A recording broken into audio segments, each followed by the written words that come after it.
अब जो एक क्वेश्चन हमें देखना है ये है, हिंद महासागर के संसाधनों के शोषण से जुड़ी विभिन्न पारिस्थितिकी समस्याओं पर प्रकाश डालिए। ठीक है, हमारे पास ये क्वेश्चन है, तो हम क्या करेंगे, इसी पर टॉर्च लेके प्रकाश डाल देंगे, हमारा हो जाएगा आंसर कंप्लीट। ठीक, अब देखो यहां पर एक कॉन्सेप्ट है बेसिकली। ठीक है, इन्वायरमेंट का कोई भी क्वेश्चन आए और परिस्थितिकी समस्याएं पूछे, बोले कि एक्स वाई जेड के कारण, एक्स वाई जेड में आपको जो भी लिखना है लिख देना। ठीक है, एक्स वाई जेड के कारण उत्पन्न पारिस्थितिकी समस्याओं का उल्लेख करें। ठीक है, कोई भी ऐसा क्वेश्चन आता है एग्जाम में, मतलब एग्जाम में ये जो फॉर्मूला है वो किसी भी पारिस्थितिकी क्वेश्चन में भी हम लोग देखेंगे आगे, है ना, आगे हम लोग देखेंगे बहुत सारे बहुत सारे पारिस्थितिक समस्याओं को देखेंगे, जब GS3 पढ़ेंगे तब भी हम लोग देखेंगे। लेकिन इस बात को समझिए, बेसिकली जो क्वेश्चन है हिंद महासागर के संसाधनों के शोषण से जुड़ी पारिस्थितिक समस्याएं, ज्यादा चांस है कि आपका GS पेपर 3 में ही पूछेगा। ठीक है, बहुत ज्यादा चांस है। लेकिन फिर भी हम लोग यहीं पर क्वेश्चन है तो यहीं पर इसको तत्काल देखिए, इसको समाप्त करते हैं, ज्यादा बेटर हमारे पास हो जाएगा ऑप्शन। तो कभी भी कोई भी चीज से रिलेटेड आपको पारिस्थितिकी समस्याएं पूछे तो एक फॉर्मूला दिमाग में रखिए कि HIPPCO, हिप्को। ठीक है, हिप्को दिमाग में आपको रखना है। इसको मैं डिटेल में एक्सप्लेन कर दे रहा हूं। ठीक है, इसको मैं डिटेल में एक्सप्लेन कर दे रहा हूं। और दोस्तों, आप ध्रुव बैच का यही कमाल देख सकते हैं। ठीक है, ध्रुव मेंस आंसर राइटिंग में आपको इतने डिटेल में चीजें डिस्कशन कराई जा रही है, और आपको 500 क्वेश्चन, मतलब ये बात समझिए, आपको 500 प्लस क्वेश्चन लगभग डिस्कशन होगा। आप देखेंगे डेली 5-6 क्वेश्चन डेली हम लोग डिस्कशन करते हैं। 3 क्लासेस डेली चलती हैं, तो आप देखो लगभग 15 से 20 क्वेश्चन के आसपास आपको डेली यहाँ पर थ्रू बैच में मिल रहे हैं। ये मानो मत मानो, जो लोग बैच ज्वाइन किए उन लोग को तो ये बात पता ही होगी, ये इंडिया का one of the best course अब होने जा रहा है, मतलब लिटरली। और इस मामले हम लोग एकदम फोकस्ड है, टू द पॉइंट सिलेबस। आप लोग देख ही रहे हैं जो वीडियो, हम लोग कई वीडियो इसके शॉर्ट क्लिप्स ओपन भी रखते हैं, तो आप लोग देखते हैं कि हम लोग इधर उधर की बकैती के बिना एकदम टू द पॉइंट डिस्कशन रखते हैं। और इसकी फीस मात्र 2500 रुपए रखी गई है। सबसे अच्छी बात है कि आप लोग देखेंगे कि बहुत कम फीस में मार्केट में कोई भी ऐसा कोर्स अगर चला जा रहा है तो 50,000 60,000 से कम में नहीं चला जा रहा है। और कंटेंट तो जैसा है वो तो भाई, वो तो खैर मैं कमेंट नहीं कर सकता। ठीक है, तो यहाँ पर अफोर्डेबल लर्निंग आपको आराम से मिल जाती है। तो आप देखिए इसी तरह के हम बहुत सारे फॉर्मूले, अभी ध्रुव बैच में आगे हम लोग इसी तरह के बहुत सारे फॉर्मूले देखेंगे। जब इंडस्ट्री देखेंगे तो हम लोग देखेंगे कैसे 5M से सारे इंडस्ट्री के क्वेश्चन हो जाते हैं। ठीक है, तो हम लोग अलग अलग चीजें देखेंगे। अभी हम लोग फिलहाल यहाँ पर देखते हैं हिप्को। ठीक है, तो हिप्को क्या है, पहला है H मतलब habitat loss. Habitat loss, habitat loss मतलब आवास विखंडन। ठीक है, H मतलब आवास विखंडन। ठीक है, आपका आई मतलब हो जाता है आपका इन्वेसिव एलियन स्पीशीज, IAS, जो आप बनेंगे, है ना, यानी क्या हो जाएगा, इन्वेसिव यानी आक्रामक प्रजातियां, आक्रामक प्रजातियां। ठीक है, आक्रामक प्रजातियां। पी, पी का मतलब हो जाएगा पॉल्यूशन, पॉल्यूशन, पॉल्यूशन का मतलब प्रदूषण। ठीक है, पी का मतलब प्रदूषण। फिर एक पी और है, ठीक है, एक पी और है, इस पी का मतलब हो जाएगा पॉपुलेशन प्रेशर, पॉपुलेशन प्रेशर यानी जल मतलब दबाव, बेसिकली पॉपुलेशन प्रेशर मतलब जनसंख्या दबाव। सी का मतलब हो जाएगा क्लाइमेट चेंज, यहाँ पे मैं क्लाइमेट CC लिख दे रहा हूं, क्लाइमेट चेंज। और ओ का मतलब हो जाएगा ओवर यूज। ठीक है ना, ओवर यूज। अब देखिए, अब मान लो क्वेश्चन पूछ रहा है हिंद महासागर में संसाधनों के शोषण से जुड़ी पारिस्थितिक समस्याओं का उल्लेख कीजिए, मान लो यही है, तो ये सारी पारिस्थितिक समस्याएं हो जाएंगी। मान लो क्वेश्चन पूछ रहा है, अब दूसरा क्वेश्चन मैं कर रहा हूं, मान लो क्वेश्चन पूछ रहा है हिमालय पर्वतमाला में टूरिज्म ने पारिस्थितिकी तंत्र को किस प्रकार नुकसान पहुंचाया है, चर्चा करें। हिप्को आंसर हो जाएगा, अभी समझेंगे हम लोग किस तरह से। ठीक है, मान लो क्वेश्चन पूछ रहा है भारत के मैंग्रोव प्रवाल तंत्र को, मैंग्रोव प्रवाल तंत्र की क्षति से किस प्रकार पारिस्थितिक समस्याएं उत्पन्न हुई हैं, आंसर हो जाएगा हिप्को। तो किसी भी क्वेश्चन का मतलब आप लगभग 40 तरह के, इस कॉन्सेप्ट से आप लगभग 40 तरह के क्वेश्चन आराम से टैकल कर सकते हो। इवन पर्यावरण और पारिस्थितिकी का कोई भी क्वेश्चन इस कॉन्सेप्ट के माध्यम से आप कर सकते हो।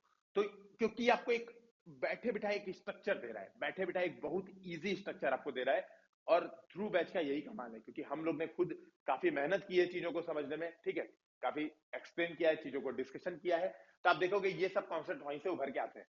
तो अब देखो, जैसे मान लो हिंद महासागर में आप संसाधनों का शोषण कर रहे हैं, तो फॉर एग्जाम्पल आप क्या कर रहे हैं, आप नेट लगा के मछली मार रहे हैं, यही तो कर रहे हैं। अब नेट लगा के मछली मार रहे हैं, तो जो होती है डीप ड्रिल वाली मछली है ना, जो अंदर गहराई तक जो मछलियों को खींचता है, तो उससे क्या होता है, उससे प्रवाल विखंडन हो जाता है, प्रवालों को क्षति पहुंचती है। तो बेसिकली प्रवाल क्या है, एक प्रकार का हैबिटेट है, किसी का आवास है, वहां पे बहुत सारी मछलियां, बहुत सारे केकड़े, बहुत सारी प्रजातियों का वो आवास है।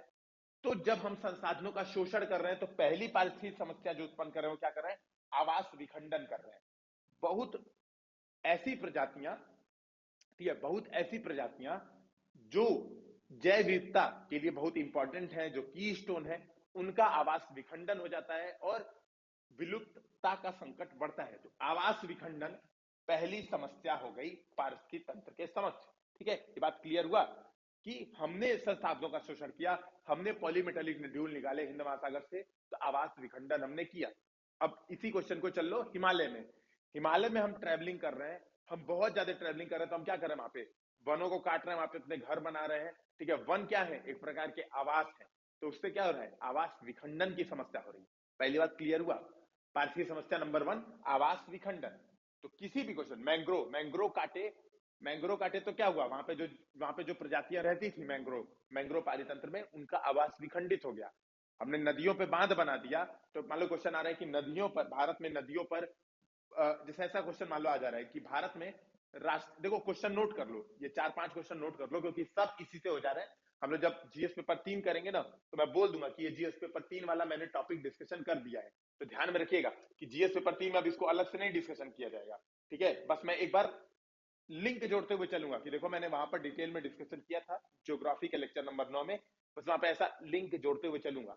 ठीक है, तो क्योंकि भाई एक ही चीज हम लोग बार बार रिपीट करेंगे, तो इसका मतलब तो टाइम वेस्ट हुआ ना, 500 क्वेश्चन में कैसे सिलेबस हो पाएगा फिर। तो 500 क्वेश्चन में सिलेबस करने की जरूरी है कि आप लोग चीजों को लिंक करते हुए चले। तो यहां पर आप देखेंगे, मान लो क्वेश्चन पूछा है कि भारत में बहुत सारे बांध निर्मित हो रहे हैं, या फिर राष्ट्रीय जल ग्रिड परियोजना एक अत्यंत केंद्र सरकार की महत्वाकांक्षी परियोजना है। जैसे ऐसा क्वेश्चन आया कि केंद्र सरकार की अत्यंत महत्वाकांक्षी परियोजना है राष्ट्रीय जल ग्रिड, जिसके माध्यम से सूखाग्रस्त क्षेत्रों में बाढ़ का पानी, और बाढ़ग्रस्त क्षेत्रों में वहां का पानी विस्थापित करके, है ना, भारत में जल संतुलन स्थापित किया जाएगा। ठीक है, जल संतुलन स्थापित किया जाएगा।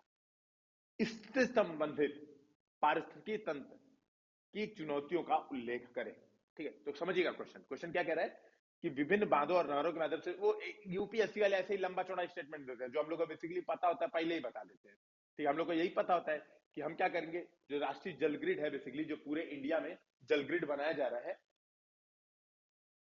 ठीक है, इसको मिटाऊं, उसको मिटा नहीं सकते, छोड़ दीजिए अभी, है ना। ऐसे समझिए, जो पूरे इंडिया में जल ग्रिड बनाया जा रहा है, ब्रह्मपुत्र से गंगा नदी को जोड़ा जा रहा है, फिर गंगा नदी से नीचे नर्मदा तापी को जोड़ा जा रहा है, वहां से तापी से फिर आप देखोगे महानदी गोदावरी सिस्टम को जोड़ा जा रहा है। बहुत सारी जल जो मतलब आप नदी जोड़ो परियोजनाएं बहुत सारी बनाई जा रही है। तो पूछ रहा है इससे क्या हो रहा है, वो क्वेश्चन में ही बता दिया है, इससे ये हो रहा है कि सूखाग्रस्त क्षेत्रों में बाढ़ का जल पहुंचाया जा रहा है, और बाढ़ग्रस्त क्षेत्रों से जल विस्थापित किया जा रहा है, जहां से बाढ़ ना पाए। ठीक है, तो बाढ़ वाले क्षेत्रों में बाढ़ की समस्या का समाधान, सूखा वाले क्षेत्रों में सूखा की समस्या का समाधान, ये राष्ट्रीय जल ग्रिड का उद्देश्य है। ये बात क्वेश्चन में ही एक्सप्लेन कर दी। अब बोल रहा है इससे उत्पन्न पारिस्थितिक चिंताओं का उल्लेख करें। तो क्या बताएंगे, यही HIPPCO, यही तो बताएंगे कि हैबिटेट लॉस हो रहा है। भाई आप नहर बना रहे हैं, आपने बांध बनाए, आपने नदी में रहने वाले जो प्रजातियां हैं उनका हैबिटेट लॉस कराया, आपने बांध बना दिया। कुछ ऐसी प्रजातियां होती थी जो नदियों में तैरती थी, उनको फ्लो चाहिए था, आपने बांध बना के जल रोक दिया, तो उनका आवास विखंडन हो गया, हैबिटेट लॉस हो गया। ठीक है, आपने क्या किया, वन डुबो दिए, आपने वन डुबो दिया, नर्मदा नदी जो डैम बनाया नर्मदा नदी पे, तो आपने क्या किया, पन्ना बाघ अभ्यारण्य डुबो दिया। तो पन्ना बाघ अभ्यारण्य डुबो देंगे तो क्या होगा, वहां का आवास डूब गया, आवास विखंडित हो गया। ठीक है, तो क्लियर समझ रहे हैं, कोई भी भारतीय तंत्र की समस्या हैबिटेट लॉस पहली हो जा रही है। दूसरी है इन्वेसिव एलियन स्पीसीज। तो हम वापिस आते हैं भाई, अब आप लोग लिंक कर लेंगे, मैं इस बात को मान ले रहा हूं कि आप लोग किसी भी क्वेश्चन से लिंक कर लेंगे। एग्जाम्पल हम लोग अब पकड़ के चलेंगे इंडियन ओशियन से, संसाधनों के शोषण से जुड़ी समस्या। ठीक है, हम लोग केवल इसी पे अब फोकस करेंगे, बाकी सब आप लोग अपने हिसाब से अब लिंक करते रहेगा कि अच्छा आई, फिर इन्वेसिव एलियन स्पीशीज बांध बनाने में कैसे जुड़ेगा, फिर इन्वेसिव एलियन स्पीशीज मैंग्रोव पारतंत्र में कैसे जुड़ेगा, फिर इन्वेसिव एलियन स्पीशीज अदर जगह पे कहां जुड़ेगा। तो ये अब आपका काम है, आप सोचेंगे। ठीक है, थोड़ा सोचिए, ज्यादा बेटर होगा। तो दूसरा पॉइंट है, पहला हो गया हैबिटेट लॉस। हैबिटेट लॉस आपको समझ में आ गया। ठीक है, आवाज विखंडन मैं यहां से मिटा रहा हूं। ठीक है, तो हैबिटेट लॉस आपको समझ में आ गया। अब दूसरा हो गया इन्वेसिव एलियन स्पीशीज, इसकी एक प्रॉब्लम क्रिएट होगी। तो क्या हो रहा है, आप ऐसे समझिए, जैसे मान लो आपने क्या किया, आपने संसाधनों का शोषण किया। अब संसाधनों का शोषण आप कई तरीके से कर रहे हो। पहली बात तो ये, आप क्या कर रहे हो, नदी है, मतलब समुद्र है, समुद्र में जहाज चला रहे हो, जहाज लेके जा रहे हो। और जहाज कहां से कहां लेके जा रहे हो, जहाज आप ला रहे हो यूएसए से इंडिया, सामान लेके आ रहे हो यूएसए से इंडिया। तो जहाज में एक होता है बलास्ट वाटर। ठीक है, बलास्ट वाटर बेसिकली जहाज को बैलेंस करने के काम आता है कि जब उसमें से सामान अचानक से निकाल दिया जाए या उसमें सामान लादा जाए, तो उसको बैलेंस करने के लिए बलास्ट वाटर रखा जाता है। ठीक है, वो पानी निकाल के या पानी अंदर डाल के बैलेंस किया जाता है। तो मान लो आपने यूएसए में बलास्ट वाटर भरा। अब यूएसए में बलास्ट वाटर भर रहे हो तो उसके अंदर कुछ कुछ जा रहा है। क्या क्या जा रहा है, केकड़े जा सकते हैं, समुद्री सीपियां जा सकती हैं, कुछ मछलियां जा सकती हैं, बलास्ट वाटर में चली गई। आप लेके उसको इंडियन ओशियन में गिरा दिए। अब इंडियन ओशियन में गिरा दिए तो क्या हो रहा है, आपने इन्वेसिव एलियन स्पीशीज क्रिएट कर दिए। वो प्रजातियां जब इंडियन ओशियन में आएंगी तो बिहेव करेंगी इन्वेसिव एलियन स्पीशीज की तरह, और यहां की प्रजातियों को पूरी तरह से नुकसान पहुंचा देंगी। पहली बात तो ये समझिएगा। तो संसाधनों के शोषण से दिखा कि किस तरह से इन्वेसिव एलियन स्पीशीज की प्रॉब्लम बढ़ गई। दूसरी बात, आपने खनन किया, आपने पॉलीमेटालिक नड्यूल निकाले। अब पॉलीमेटालिक नड्यूल के साथ साथ वहां पे ठो जीव ऐसे सोया हुआ था एकदम गहरी नींद में, आपने उसको जगा दिया, कुंभकर्ण की नींद खुल गई। अब वो तैरता हुआ ऊपर आया, तैरता हुआ ऊपर आया, देखा अरे यहाँ तो हम बवाले मचा सकते हैं, नीचे तुमको कुछ खाने को नहीं मिला था, पूरा खाने खाना है। उसने अपने अंदर कुछ म्यूटेशन किया, कुछ परिवर्तन किया, और वो रहने लायक हो गया ऊपरी सतह पर। और ऊपरी सतह पर जितनी प्रजातियां थी उसने सबको तहस नहस कर दिया। तो आप क्या कर रहे हैं, संसाधनों के शोषण से आप इन्वेसिव एलियन स्पीशीज की पारिस्थितिकी तंत्र की समस्या उत्पन्न कर रहे हैं। ठीक, तो दूसरा आपको दिख गया इन्वेसिव एलियन स्पीशीज की प्रॉब्लम, आक्रामक प्रजातियों की प्रॉब्लम। तो एच हो गया, आई हो गया, दो हो गया, मैं दो मिटा देता हूं। ठीक है, नोट करते रहेंगे मेरे हिसाब से। ठीक है, देखो जो घटना चक्र में चीजें ऐसे दी नहीं है। ठीक है, घटना चक्र में चीजें मतलब जो होता है ना कि एकदम रट्टू टोता वाली की रट लो काम हो जाएगा, यहां पर क्या है, आप चीजों को समझ लो। बस आपने चीजों को समझ लिया, आपका एच हो गया। ठीक है,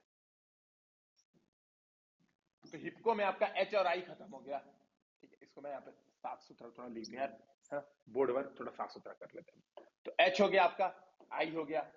अब आ गया पी, पी सी ओ। फिर आ गया पी से मतलब मैंने कहा था पोल्यूशन। ठीक है, पोल्यूशन। और आपका मतलब प्रदूषण। ठीक है, अब ऐसे समझिए, आपने संसाधनों का आप शोषण कर रहे हैं, संसाधनों का शोषण कई तरीके से कर रहे हैं। पहले तो खनन कर रहे हैं, है ना, दोहन कर रहे, तो उससे क्या हो रहा है, उससे अपने आप में प्रदूषण फैल रहा है। भाई नीचे की मिट्टी गंदा पानी आप ऊपर लेते गए, 50 चीज करते गए। इसके अलावा प्रदूषण और कैसे फैल रहा है, बहुत तरीके से फैल रहा है प्रदूषण। पहली बात, हम क्या कर रहे हैं, हिंद महासागर के संसाधन, एक प्रमुख संसाधन है हिंद महासागर में जल, साफ जल भी एक प्रमुख संसाधन है ना, इसका हम शोषण कैसे कर रहे हैं, हम क्या कर रहे हैं, जितने औद्योगिक परमाणु इत्यादि कचरे हैं सब इसमें बहवा रहे हैं, सब इसमें प्रवाहित कर रहे हैं। तो क्या कर रहे हैं, हम प्रदूषण उत्पन्न कर रहे हैं। ठीक, हम क्या कर रहे हैं, जो हमारी नावें होती है, कई बार जो जहाज होता है वो कई बार क्या होता है, तेल लीकेज हो जाता है, तेल लेके आता है, तेल लीक हो जाता है। तो हम क्या कर रहे हैं, समुद्री सतह पर तेल लीक करा देते हैं। उससे क्या होता है, एक तो पॉल्यूशन सीधा सीधा फैल जाता है, बहुत तरह के केमिकल्स फैल जाते हैं। एक दूसरी चीज ये होती है कि जो नीचे जो उपस्थित जीव जंतु आप सांस नहीं ले पाते, आप देखोगे कई बार ऑयल से रैप्ड, आप देखोगे कि जो जीव जंतु आपको मरे हुए पे दिखेंगे। तो हम क्या कर रहे हैं, पॉल्यूशन उत्पन्न कर रहे हैं हिंद महासागर में संसाधनों के शोषण के कारण। तो हम संसाधनों का शोषण कर रहे हैं, उससे हो रहा है पॉल्यूशन। ठीक है, साफ जल खराब कर रहे हैं हम, नीचे से खनन कर रहे हैं तो जल खराब कर रहे हैं, तेल फैला दे रहे हैं, औद्योगिक कचरा बहा रहे हैं, और प्रदूषण भी कई तरह का प्रदूषण कर रहे हैं। यहां भी अगर मैं प्रदूषण की बात करूं तो कई तरह का प्रदूषण कर रहे हैं। पहली बात, आप केमिकल पॉल्यूशन कर रहे हैं, केमिकल पॉल्यूशन, केमिकल पॉल्यूशन है ना, आप क्या कर रहे हैं, बहुत सारी दवाएं, बहुत सारा औद्योगिक कचरा जिसमें केमिकल होता है, आपने रिफाइनरीज का सीधे सीधे जितना कचरा आपने समंदर में बहा दिया, आपने आपने जो भी परमाणु कचरे थे सारे इसमें बहा दिए, तो आपने केमिकल पॉल्यूशन किया। पहली प्रॉब्लम ये। दूसरी प्रॉब्लम आपने क्या की, थर्मल पॉल्यूशन किया, तापीय प्रदूषण किया। ठीक है, तापीय प्रदूषण कैसे करते हैं, ठीक है, तापीय प्रदूषण कैसे करते हैं, देखो क्या होता है ना, जो ताप विद्युत संयंत्र है, खासतौर पर इवन जो परमाणु संयंत्र आप देखोगे समुद्र के किनारे बनाए जाते हैं। अब सब परमाणु संयंत्र में जो संयंत्र था उसको हमेशा कूलिंग चाहिए होती है, उसको ठंडा रखना पड़ता है, नहीं तो संयंत्र ब्लास्ट हो जाएगा। तो ठंडा रखने के लिए क्या करते हैं हम लोग, समुद्र का जल एक तरफ से ले जाते हैं, फिर दूसरी तरफ से ले आते हैं। तो समुद्र के दल को ही हम ऐसे ऐसे घुमाते हैं, तो उससे क्या होता है, हम गर्म जल को समुद्र में ला रहे हैं, समुद्र से ठंडा जल वहां पे भेज रहे हैं। ये हम क्या करते हैं, रोटेट कराते रहते हैं। तो हमने समुद्र में जब गर्म जल पहुंचा दिया तो थर्मल पॉल्यूशन भी उत्पन्न कर दिया। ठीक है, तो ये भी आपको प्रॉब्लम दिख रही होगी। देखो ये एग्जैक्ट आंसर है, हिंद महासागर के संसाधनों के शोषण से जुड़ी पारिस्थितिकी तंत्र की समस्याओं का यही आंसर लिख रहा हूं, ये बात समझ लीजिएगा। घटना चक्र वाली केवल हम लोग देख लेंगे, किसी काम का नहीं है, एक एग्जाम्पल दिख जाएगा तो वही हमारे काम बस। ठीक है, तो आपको पोल्यूशन दिख गया। फिर है पॉपुलेशन प्रेशर। ठीक है, फिर है एक क्या समस्या है, पॉपुलेशन प्रेशर, कि भैया वहां पे जो लोकल आबादी रहती है उनका, है ना, जनसंख्या बढ़ रही है, जनसंख्या बढ़ती जा रही है और हमारा शोषण भी बढ़ता जा रहा है। ठीक है, तो जैसे जैसे जनसंख्या बढ़ रही है, उपभोक्तावादी मानसिकता बढ़ रही है, तो एक जो पर्यावरणीय समस्या उत्पन्न हो रही है हिंद महासागर के संसाधनों से जुड़ी हुई, वो क्या हो रही है कि हम बढ़ते हुए पॉपुलेशन की प्रेशर कैसे संभाल पाएंगे। हमारे बस का ही नहीं प्रेशर संभालना, संसाधन ही खत्म हो जाएंगे। जैसे आप देखेंगे हिंद महासागर में तो फिर भी संसाधन है। अभी हम लोग ने उस दिन देखा था कि फाओ, जब हम लोग ने लास्ट बार नीति आयोग की, जो लास्ट क्लास में हम लोग ने नीति आयोग की रिपोर्ट देखी थी, मैं आपको फिर से दिखा दे रहा हूं। ठीक है, देखिए इसीलिए या ये जो हम लोग का प्लेटफॉर्म है दोस्तों, ध्रुव वाला, हम लोग मतलब प्रॉपर रिपोर्ट्स और डाटा फैक्ट के साथ अपनी चीजों को रखते हैं। ठीक है, जिससे चीजें आपके सामने बहुत सही क्लियर होती है। एक सेकंड मैं आपको दिखाता हूँ, इंडियन ओशियन रीजन। तो इंडियन ओशियन रीजन में हमने क्या देखा था, हमने बात देखा था पूरा पॉलीमेटेलिक नेड्यूल और ये सब देखा था। तो हमने ये फैक्ट भी पढ़ा था, क्या लिखा था, यूएन फाओ ने कहा था, while other world ocean are nearing their fisheries limit, population pressure के कारण ही तो फिशरीज लिमिट में नियर कर रहे हैं in certain area, the Indian Ocean resources have the potential to sustain increase production. तो हमें प्रोडक्शन बढ़ाना पड़ेगा इंडियन ओशियन रीजन से, और इंडियन ओशियन ही ऐसा रीजन है विश्व का जो बड़े हुए प्रोडक्शन को सस्टेन्ड कर पाएगा, नहीं तो और कोई रीजन नहीं कर पाएगा। ये हम लोग ने लास्ट वीडियो में डिटेल में देखा था। ठीक है भाई, देखा था कि नहीं देखा था, कमेंट सेक्शन में जरूर बताइएगा जो लोग ध्रुव बैच ज्वाइन है। ठीक है, तो ये बात समझिएगा, तो हम लोग ने ये बात देखी थी।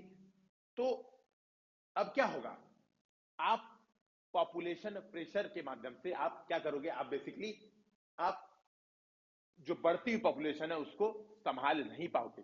तो एक पर्यावरणीय समस्या क्या उत्पन्न है, हम पॉपुलेशन का प्रेशर हिंद महासागर के संसाधनों पर डाल रहे हैं, जो कि सततता, हिंद महासागर की सततता में बाधा उत्पन्न कर सकता है। ठीक है, तो पॉपुलेशन प्रेशर एक हमारे पास क्या पर्यावरणीय समस्या उत्पन्न होकर आ गई। तीसरा है क्लाइमेट चेंज, तीसरा है क्लाइमेट चेंज, है ना। आप समझिए हिंद महासागर के संसाधनों का आप शोषण कर रहे हैं, तो क्लाइमेट चेंज और ज्यादा आपको इंपैक्ट डालता हुआ दिखेगा।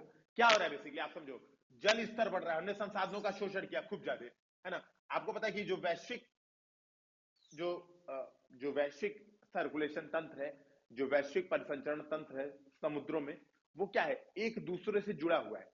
संसाधनों का शोषण कर रहे हैं तो समुद्र में हम क्या कर रहे हैं, हीट डाल रहे हैं, बहुत ज्यादा समुद्र में हम हीट डाल रहे हैं। ठीक है, हीट डाल रहे हैं, तो बेसिकली क्लाइमेट चेंज का इंपैक्ट बढ़ रहा है। आप ऐसे समझो, ये क्लाइमेट चेंज का जो प्रभाव है, ठीक है, मैं ये सारे मिटा देता हूं, मैं बस सी लिख देता हूं यहाँ पे। ठीक है, क्लाइमेट चेंज, अब ऐसे समझो, आपने तापमान खूब बढ़ाया, हिंद महासागर का तापमान खूब बढ़ाया, तापमान से जल का प्रसार हुआ। ठीक है, तापमान से जल का प्रसार हुआ, तापमान से जो महासागरों में ग्लेशियर थे वो ग्लेशियर पिघले। ठीक है, ग्लेशियर पिघले, और इन दोनों के कारण, जल प्रसार और ग्लेशियर पिघलने के कारण क्या हुआ, समुद्री जल स्तर में वृद्धि हुई। और समुद्री जल स्तर में वृद्धि होने से ये क्या हो रहा है, ये क्लाइमेट चेंज का इंपैक्ट, जो तटीय आबादी है, जो तटीय लोग हैं, उनसे क्या हो रहा है, वो बेसिकली वो क्या कर रहे हैं, ये अपने जगह छोड़ के जाने पे जलवायु शरणार्थियों की पर्यावरणीय समस्या उत्पन्न हो सकती है। ठीक है, जलवायु शरणार्थी, बेसिकली क्लाइमेट चेंज की जो समस्या है वो हिंद महासागर के संसाधनों के शोषण से और ज्यादा बढ़ जाती है, क्योंकि जल स्तर बढ़ रहा है, और जल स्तर बढ़ रहा है तो आप देखोगे बंगारम आइलैंड एग्जांपल लिखोगे, बंगारम आइलैंड क्या हो रहा है, पिघल रहा है, मतलब अपर्दित हो रहा है। बेसिकली जो तटीय क्षेत्र है उसमें अपर्दन, ये सब सारी एक्टिविटी बढ़ जाएगी। ठीक है। संसाधनों के शोषण ने क्या किया, बहुत सारे डीऑक्सीडेशन, हम उसको बोलते हैं डेड जोन, हमने बहुत सारे डेड जोन उत्पन्न कर दिए। ठीक है, बहुत सारे डेड जोन उत्पन्न कर दिए, और वो भी बेसिकली क्लाइमेट चेंज में बढ़ावा दे रहे हैं। क्लाइमेट चेंज, क्योंकि आपको ये बात पता होगी कि जो महासागर हैं वो वैश्विक क्लाइमेट चेंज को न्यूट्रल रखने में बहुत महत्वपूर्ण भूमिका निभाते हैं। हम जितना भी कार्बन डाइऑक्साइड का उत्सर्जन करते हैं उसका 90% किसमें आता है, उसका 90% महासागर शोषित करते हैं। और महासागर जब सूखेंगे तो यहां पर क्या होगा, CO2 को जब आप सोचो H2O से रिएक्शन कराओगे तो क्या बनेगा, H2CO3, जिससे महासागरों का अम्लीकरण होगा। और महासागरों का अम्लीकरण होगा तो वो क्या करेगा, वो क्लाइमेट चेंज को और ज्यादा बढ़ावा देगा। ठीक है, क्लाइमेट चेंज को और ज्यादा बढ़ावा देगा। तो जो पश्चिमी समस्या आई वो क्या आई, क्लाइमेट चेंज की समस्याओं को और ज्यादा बढ़ावा देने की समस्या आई। ठीक है, तो क्लाइमेट चेंज को बढ़ाएगा या क्लाइमेट चेंज को उत्पन्न करेगा। ठीक है, ये आपका पांचवा पॉइंट हो गया, हर चीज की पर्यावरणीय समस्याओं से जुड़ा। छठवां पॉइंट है ओवर यूज। ओवर यूज, तो ओवर यूज क्या है, हम क्या कर सकते हैं, जो छठवां पॉइंट है ना, छठवां पॉइंट यही था, ओवर यूज। ओ हिपको, ओ मतलब ओवर यूज। हम क्या कर रहे हैं, हम बिना लिमिट के एक्सट्रैक्शन कर रहे हैं संसाधनों का। ठीक है, संसाधनों का, चाहे वो खनिज संसाधन हो, चाहे वो ऊर्जा संसाधन हो, चाहे वो जैव संसाधन हो, चाहे अजैव संसाधन हो, हम क्या कर रहे हैं, उसका ओवर यूज कर रहे हैं। जितनी उस पारितंत्र की वहन क्षमता है, तो संसाधनों से जुड़ी एक जो लास्ट समस्या हो गई, पारिस्थितिकी तंत्र की वहन क्षमता, यानी कैरिंग कैपेसिटी से ज्यादा हम क्या कर रहे हैं, यूज कर रहे हैं, तो एक समस्या ये उत्पन्न हो रही है, ओवर यूज की प्रॉब्लम उत्पन्न हो रही है। तो ऐसे करके आप 6 पॉइंट्स को लिख देंगे, एग्जाम्पल दे देंगे, आपका आंसर हो जाएगा। ठीक है, आपका आंसर कंप्लीट हो जाएगा। कुछ एग्जाम्पल्स हम यहां से देख लेते हैं। ठीक है, बाकी बेसिकली आपको यही पॉइंट सारे लिख देने हैं। ठीक है, यही सारे पॉइंट्स लिख देने हैं। तो इन्होंने क्या बताया कि, है ना, इन्होंने क्या बताया, हिंद महासागर विभिन्न प्रकार के जैविक, रासायनिक, खनिज तथा ऊर्जा संसाधनों से सक्षम जलीय क्षेत्र है। ठीक है, जिसके दोहन तथा उपयोग के लिए तटीय देशों के साथ बाह्य देशों के मध्य होड़ मची हुई है।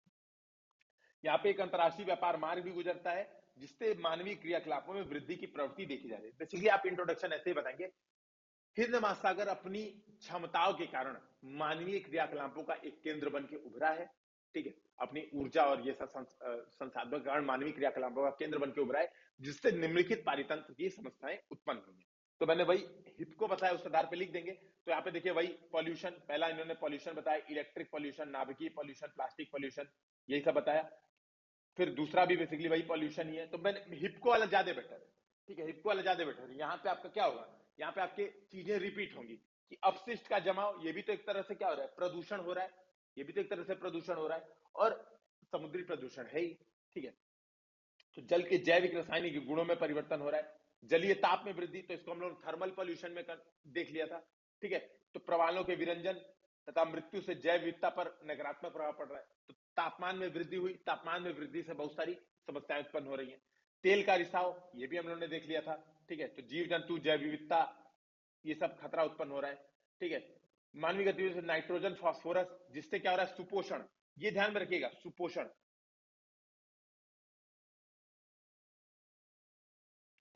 यहाँ पर लिखा नहीं है, कोई बात नहीं, है ना, हो सकता है पेज मिस हो गया हो।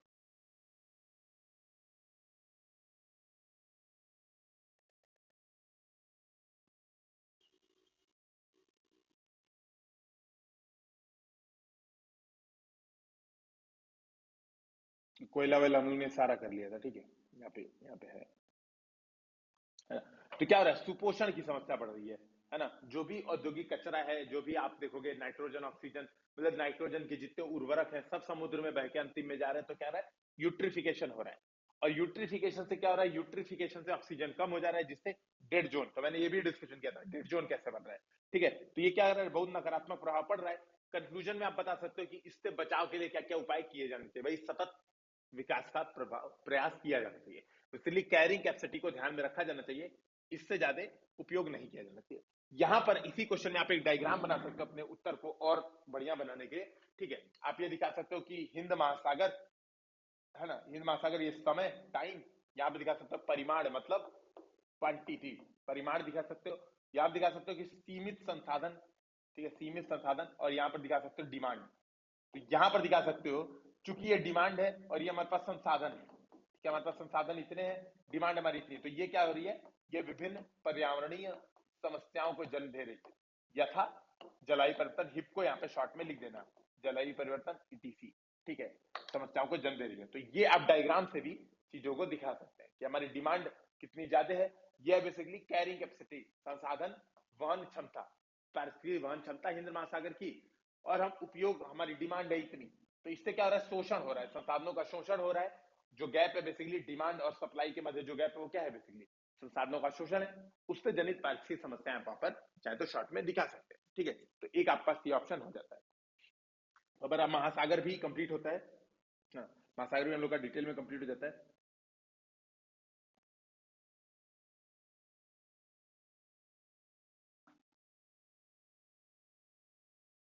अब बेसिकली हम लोग को देखना है मृदा, ठीक है, हम लोग को मृदा देखना है ना। ये पेटकोक वाला हमने क्वेश्चन कर ही लिया था। अब हम लोग को जो हम लोग का आज का सेकंड टॉपिक है वो है मृदा। अभी देखिए हम लोग 2-3 क्वेश्चन इसमें देख लिए, ठीक है। हिंद महासागर के हम लोग ने संसाधन वाला भी क्वेश्चन देख लिया, ये भी क्वेश्चन देख लिया, तो हमारे 2 क्वेश्चन तो मेजरली हो गए। अब है हमारा अगला टॉपिक है मृदा, ठीक है। अब मृदा की डिफिनीशन में नहीं बताने वाला, सीधी बात है, ये क्रैश कोर्स है, इस बात का यहाँ पर ध्यान रखा जाएगा। लेकिन बस एक बार शॉर्ट में देख लीजिए कि अगर मान लो कोई भी क्वेश्चन पूछता है, देखो यहाँ पर बेसिकली ना यूपी पीसीएस में 2 क्वेश्चन पूछे जा सकते हैं। पहली बात, भारतीय मृदाओं का एक वर्गीकरण प्रस्तुत कीजिए। तो पहला तो ये है ना, भारतीय मृदाओं का एक वर्गीकरण प्रस्तुत कीजिए, पहला तो ये क्वेश्चन पूछेगा, ठीक है। मतलब क्लासिफिकेशन ऑफ इंडियन सॉइल्स, है ना, है ना, इसको एक पूछेगा। और जो पहला क्वेश्चन ये हो गया मृदाओं का वर्गीकरण। जो दूसरा टाइप का क्वेश्चन हो पाएगा वो भारत में मृदा में उत्पन्न समस्याओं को पूछ सकता है कि मृदा में क्या समस्या है, या मृदा निम्नीकरण की समस्या पर पूछ सकता है, और मृदा प्रदूषण की समस्या पर पूछ सकता है। ज्यादा चांस है मृदा निम्नीकरण और मृदा प्रदूषण की समस्या पेपर 3 में पूछेगा, लेकिन फिर भी हम लोग यहीं पर थोड़ा इसको देखते चलेंगे, ठीक है। तो बेसिकली जो पेपर 1 में जो क्वेश्चन बनता है वो क्या पूछेगा, क्लासिफिकेशन ऑफ इंडियन सॉइल। अच्छा, यूपी स्पेशल में हम लोग को यूपी के सॉइल, यूपी के जो सॉइल है वहां के बारे में भी देखना इंपॉर्टेंट है। तो यूपी के सॉइल को हम लोग लास्ट में देखेंगे, जब यूपी स्पेसिफिक पढ़ेंगे तब देखेंगे। अभी हम लोग बेसिकली इंडियन सॉइल का क्लासिफिकेशन हम लोग यहाँ पर देख लेते हैं। तो आप देखेंगे आईसीआर दोस्तों, है ना, ये देखिए यहाँ पर क्या लिखा है। देखो, तो मान लो अभी हम लोग पहला क्वेश्चन ये कर रहे हैं कि भारतीय मृदा का वर्गीकरण स्पष्ट करें। अब इसमें समझिएगा, इसमें जो मुझे आपको पहले एक चीज बतानी है, मान लो ऐसा क्वेश्चन आता है, ठीक है, कि भारतीय मृदा का वर्गीकरण स्पष्ट करें। आंसर में क्या लिखना है पहले वो देख लेते हैं। कंटेंट तो हमारे सामने, बस रीड करेंगे, उसके पॉइंट चुरा लेंगे, हो जाएगा।